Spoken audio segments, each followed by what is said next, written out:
Hello friends, it's Cindy Brumbaugh from CindyLeeBDesigns.com, independent Stampin' Up! Demonstrator. Today I've got a clean and simple Christmas card for you. I use the Making Everyday Bright stamp set.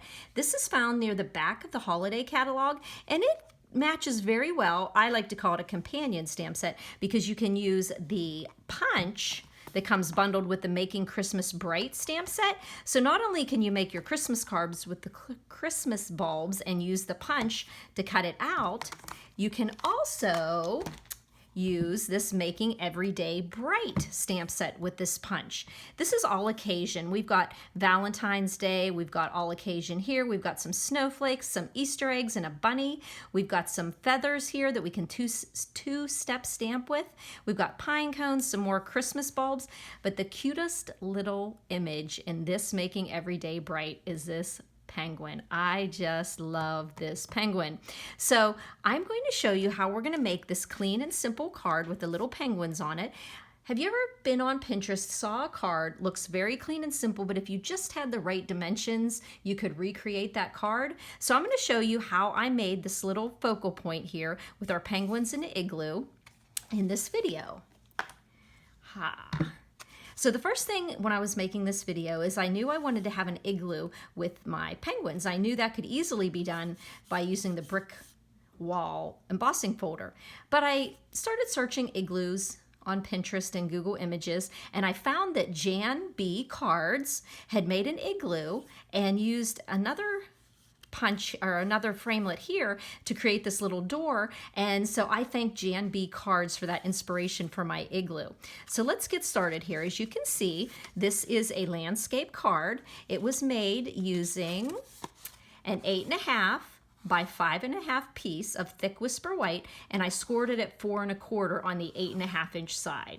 So you can find all the measurements, materials, stamp sets, supplies that I used on this card on the blog post for this card. So the next thing we need to do is create our igloo. So the way I created the igloo is I used our layering circles framelits, and what I did is I cut out the circle, and then I wanted to cut off the bottom of it to create the igloo. So what I did is I just took my Stampin' trimmer and I put the circle in there, and I brought the left side of the circle over to 2 inches and used this raised upper guide here, and then I just kind of pushed it against there, held it down, put my dark cutting blade at the top, and then I just sliced off the bottom. I mean, technically you wouldn't necessarily have to do that, but in case I got a little tied up in my snow drifts, I just wanted to have the bottom flat there. So there we go. We just have that, run it through the brick wall embossing folder, and you've got your igloo. Now we need to do the door, and to make the door, I used our layering ovals framelits. Now the dimension on this smaller oval is 1 3/4, and it's 2 on the larger one that nests on top of it. So what I did is I just cut out a basic gray and a whisper white, and then I adhered them together. And why don't we just go ahead and do that with my snail. There we go. I always start doing it upside down. And so I just made my door. As you can see, this is going to end up making 2 doors, and I brought back my Stampin' trimmer, and since it's 2 inches across, I just put one end at 1 and the other end at 1, and then I just held it in place. I always find it easier to cut from the top down than the bottom up, and then I just put a pressure on my cutting. There we go. And I'm assuming it's probably not going to cut the whole way through, but we've at least got a guideline for us to snip here. Because this was thick whisper white and gray, it was asking a lot of my faithful trimmer to just cut the whole way through. And I do like to not put my tools to the test. So there we go. We have our door. So we have the door that's going to go on the igloo. Why don't we get our little guys made here? So what I did is I just stamped 2 of the penguins, and then I just colored in their hats. I just used the new dark real red. And then I think this is an older wild wasabi, but I went ahead and used that because my old olive greens are already packed for classes in Pittsburgh next week. So here we go. We have these two little penguins. And one thing you'll notice about these little penguins is they don't have any feet. So you just put them into your punch, and the bottom part of the light bulb is where his feet normally would go. So then put the other one in there. Get the punch. If you're ever having trouble with your punch, just do a real light holding on it until you're really sure that you're in the right place, and then punch it. Okay, so there we've got our two little cute little penguins there.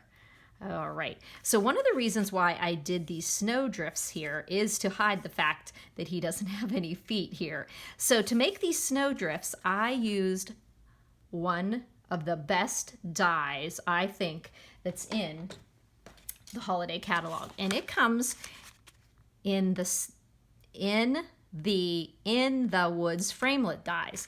So not only do you have these amazing trees and the pine boughs and the pine cones and this great little accented piece of foliage there, not only do you get these in the Woods framelits, you get this unassuming piece of metal die. And do I love it, because this can create snow drifts, it can do sand dunes in a desert, it could do water waves. So this die is just priceless to me. So what I did is I took a piece of Thick Whisper White, and it was 4 3/4 by 2 inches. And remember, all these measurements will be on my blog. So what I did is I put the die right in the middle, so you could have it, you know, I like to cut with the word Sizzix that I can see, but you're just going to run that through your Big Shot, and then you're going to end up with 2 snow drifts, okay? And I already cut those so that I didn't have to knock over my camera using my Big Shot. So there we go.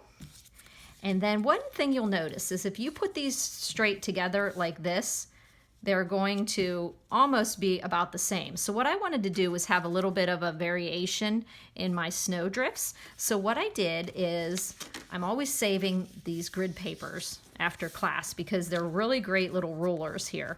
So what we're gonna do is, I know that on this card, I wanted this to be 4 inches because I knew I could make a nice equal border around here.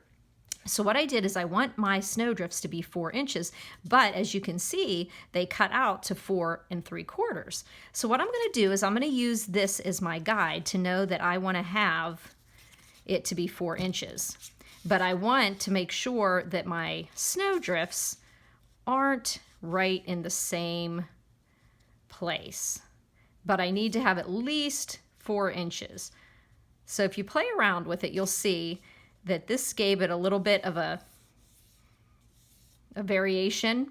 So if you go from 1 to 5, you know you have 4 inches there. So what I'm going to do is flip this over and put some snail there on that snowdrift.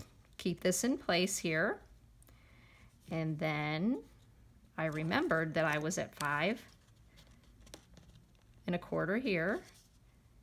And then that keeps my line straight there. And then you can see my snow drifts aren't going in the exact same hilled way. So the next thing we're going to want to do is bring back your Stampin' trimmer, and you want to make sure that you cut 4 inches. So what I'm going to do is put this side, either side, and I want to have it a little bit past the cutting onto the right side. And then I'm going to cut. And I'm going to get that cut. Okay, now I want to make sure that I'm going to cut 4 inches. So I'm going to line up that cut side at 4 inches, and I'm going to go up here, and I'm going to cut down. There you go. And that pops off. And now you have your snowdrift that is 4 inches with a variation in your snowdrift. So the next thing I want to do is I want to put my igloo into there. So seeing as I'm using my my snail, and I used a lot of it. I can just, normally I wouldn't have been so generous with my snail, but I can just peel it up a little bit and I can slip my igloo in there. You could also slip your igloo in there before you put it down. So there we go.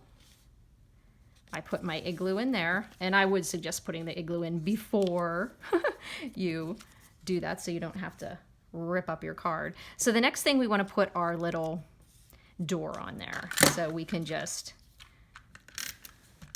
put some snail on the back of our door and then just bring the door down a little bit below the snowdrift.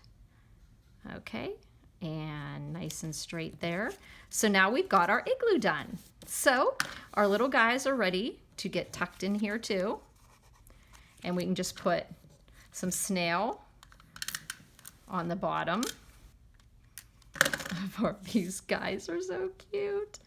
So we can put little Cindy in there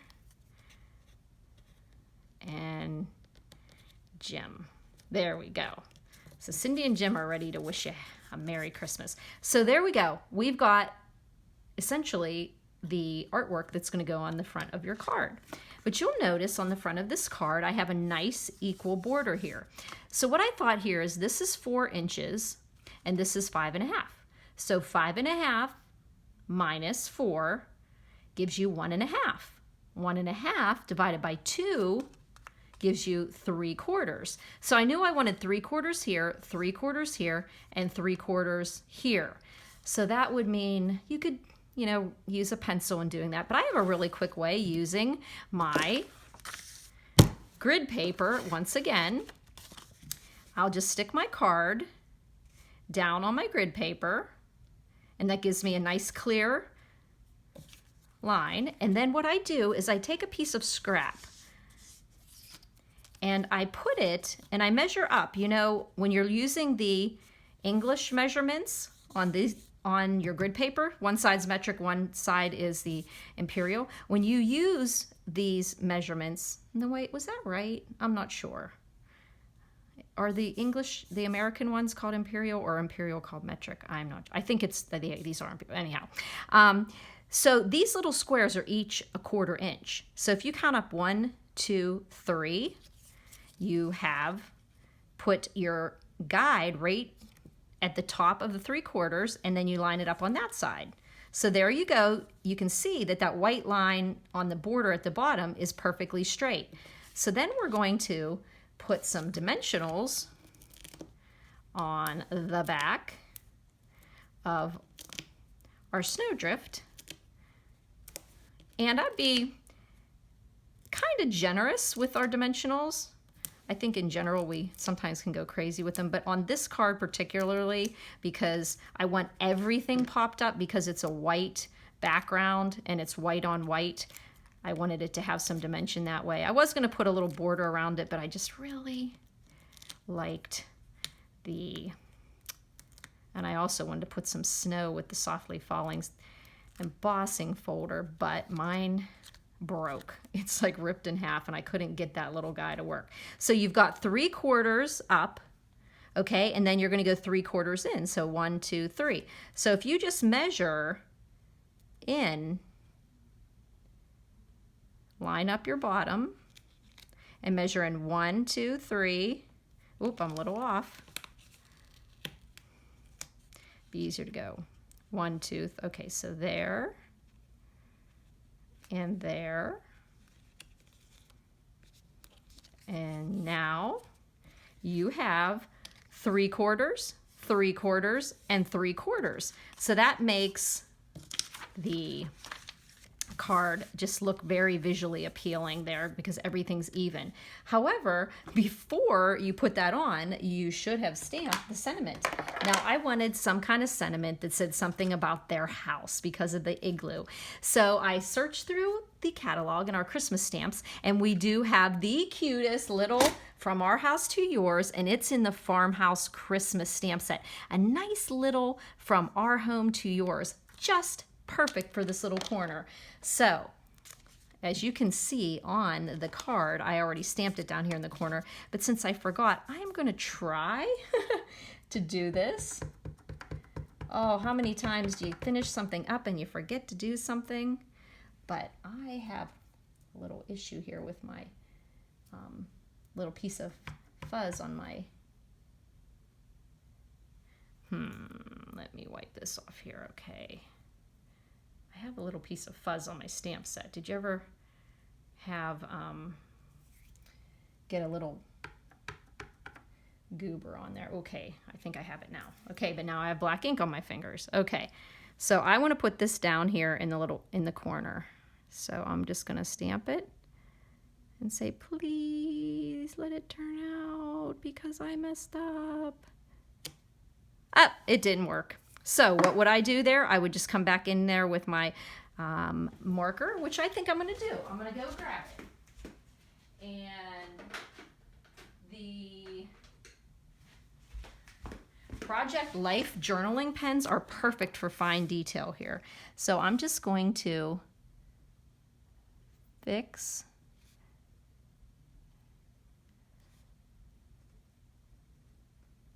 my mistake, and that's okay. Let's look at this one that turned out. So don't do what I do. Do as I say, not as I do. So I messed up on that one. So there you go. Cute little card that you can make with the Making Everyday Bright stamp set that comes coordinating with the punch, Making Christmas Bright, and the Christmas light bulbs. So please excuse the ringing that's happening on my watch. But I just want to let you know, if you have any questions, you can always contact me at cindyleeb@gmail.com. You can call me at 724-323-2296. I really enjoy getting feedback from you guys. If you like the videos, if you make a card similar to what I did, or you case it, I love to get text messages with fun pictures in them, or emails that aren't junk mail, but a little note from you guys. So thank you so much for the encouragement. It really, really makes me happy. So if you have any questions, just get in contact with me. Thanks for buzzing by, friends.